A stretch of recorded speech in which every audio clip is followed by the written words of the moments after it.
Study architecture में आप सभी का स्वागत है। जैसे कि इससे प्रीवियस वीडियो में हम टॉपिक कर रहे थे computer network architecture. Computer network architecture क्या होता है, कौन से टाइप्स के आर्किटेक्चर इसके अंदर यूज किए जाते हैं। जिसके अंदर से हमने फर्स्ट किया peer to peer network. Peer to peer network में क्या होता है, जितने भी नंबर ऑफ नोड्स होते हैं वो सब आपस में कनेक्ट होते हैं। सबके पास अपनी एक स्पेशल परमिशन होती है कि जब कभी भी उसके पास कोई रिक्वेस्ट आ रही है देन उस रिक्वेस्ट को रिस्पॉन्ड कर सके, या फिर जब उसको कुछ चाहिए, उसको किसी ना किसी रिसोर्स की नीड है, देन वो रिक्वेस्ट भी कर सकता है, उसे रिस्पॉन्ड मिल जाएगा।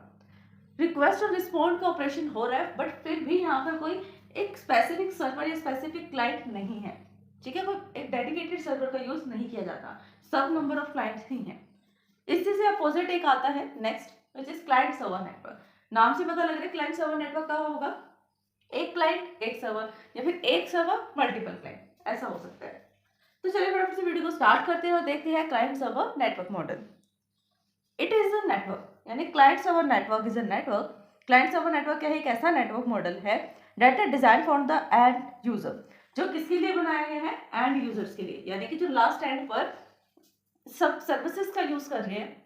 जैसे कि हम क्या करते हैं, हम सर्विसेज का यूज कर रहे हैं। अगर हमें एक टॉपिक चाहिए क्लाइंट सर्वर मॉडल और हमने जाकर सर्च इंजन पर सर्च किया ब्राउजर के थ्रू कि ये क्या होता है, हमें फाइंड आउट करके दो इसके बारे में थ्योरी, क्लाइंट सर्वर मॉडल क्या है, तो वो कुछ एक लिंक्स दिखाएगा आपको। मल्टीपल लिंक्स होते हैं, जावा टी पॉइंट का लिंक दिखा दिया, गिग्स का दिखा दिया, ट्यूटोरियल्स पॉइंट्स का दिखा दिया। तो मल्टीपल जितने भी नंबर ऑफ ऐसे डिस्क्रिप्शंस होंगे जो इससे रिलेट करेंगे इस टॉपिक से, वो सब आपको लिंक्स दिखा देगा।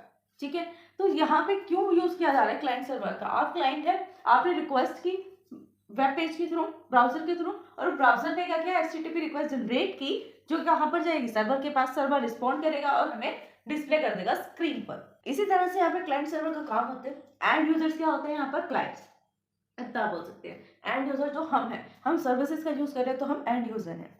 एंड यूजर के लिए ही बनाया गया है क्लाइंट सर्वर नेटवर्क को, to access the resources such as the video, song, central computer known as, जो भी यहाँ पर जिससे भी हम एक्सेस करने का ट्राई करेंगे, हम कुछ भी एक्सेस कर सकते हैं। हम कोई वीडियो एक्सेस कर सकते हैं, हम कुछ पैराग्राफ एक्सेस कर सकते हैं, कोई वेबसाइट का लिंक एक्सेस कर सकते हैं, सॉन्ग को एक्सेस कर सकते हैं। और जहाँ से हम एक्सेस करने की कोशिश कर रहे हैं, एंड यूजर तो हम हो गए, हम क्लाइंट हो गए जो हम रिक्वेस्ट कर रहे हैं, लेकिन हम रिक्वेस्ट किससे कर रहे हैं, किससे एक्सेस करने की कोशिश कर रहे हैं, सर्वर से। तो जो सेंट्रल कंप्यूटर होगा उसको हम क्या बोलेंगे, सर्वर बोलेंगे।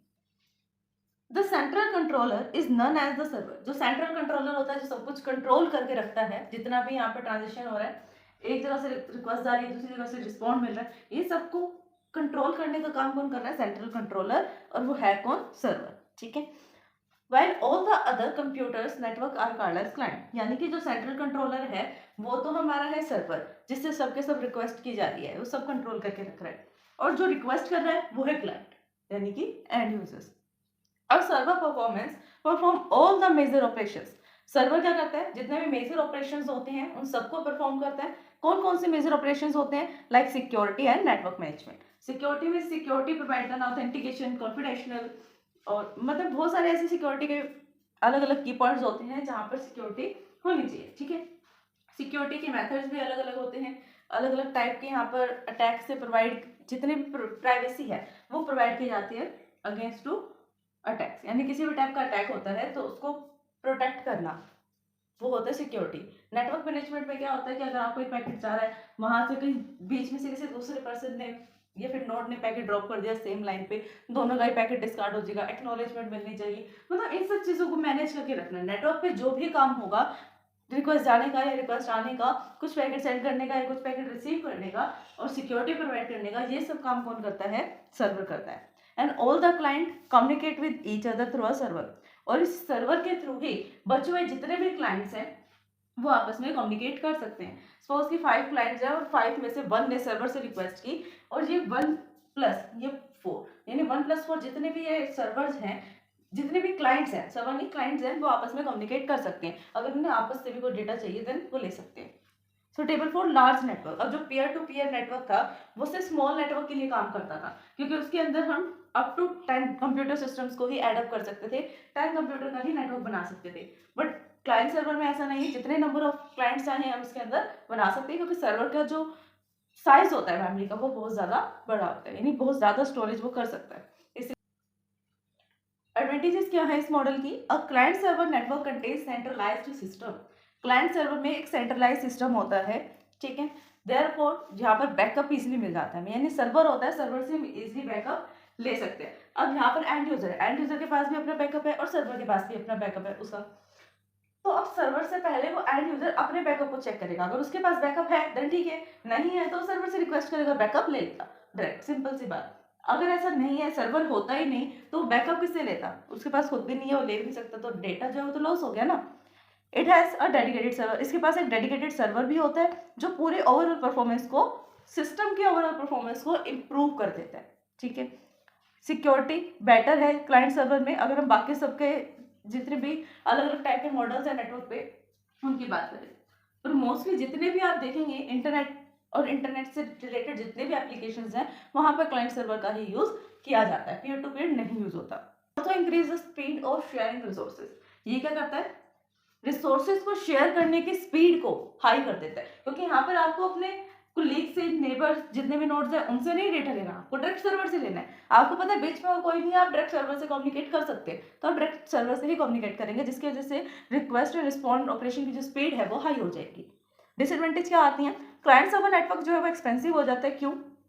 क्योंकि इतने बड़े अमाउंट में सर्वर को मैनेज करके रखना, पहले तो सर्वर बाय करना, फिर सर्वर को मैनेज करके रखना, लार्ज अमाउंट में मेमोरी, वो स्टोरेज लेना, तो कैसे हम उसको मैनेज कर सकते हैं? मैनेज करने के लिए एक अलग से रूम चाहिए जहाँ पर उसको रखा जा सके, और रूम छोटा रूम नहीं होता, बहुत बड़े बड़े रूम्स होते हैं, जैसे माइक्रोसॉफ्ट का अपना सर्वर है, गूगल का अलग सर्वर है, फेसबुक का, इंस्टा का सर्वर है, तो यहाँ पे देखो कितने बड़े बड़े सर्वर्स होते हैं और उनका कितना खर्चा लगता होगा उसको मेंटेन करने में, तो मेंटेन करना आसान नहीं है।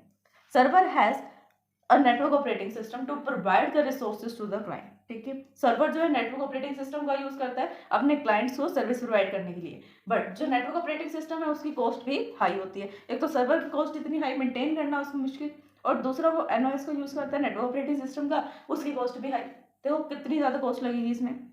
It require dedicated network administrator, इसके पास एक नेटवर्क एडमिनिस्ट्रेटर होना चाहिए, जितने भी रिसोर्सेज हैं, जितने भी काम हैं जिनको मैनेज करना है नेटवर्क पे।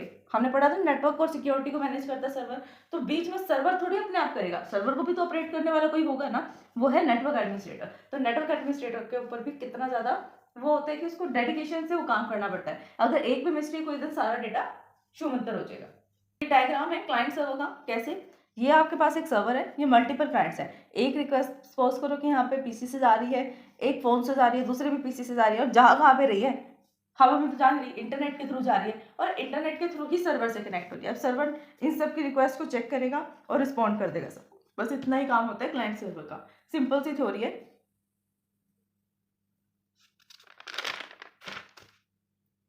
तो स्टूडेंट्स आज के लिए बस इतना है। आज हमने डिस्कस किया क्लाइंट सर्वर मॉडल, जिससे हमने कंप्यूटर नेटवर्क आर्किटेक्चर के 2 टाइप्स जो थे डिस्कस कर लिए। आई होप कि आपको वीडियो समझ में आया, टॉपिक समझ में आया होगा। अगर फिर भी इस वीडियो को समझने में आपको कोई भी डाउट आता है देन आप हमें कमेंट कर सकते हैं। वीडियो को लाइक शेयर सब्सक्राइब करना, कमेंट करना ना भूलें। Thanks for watching my video.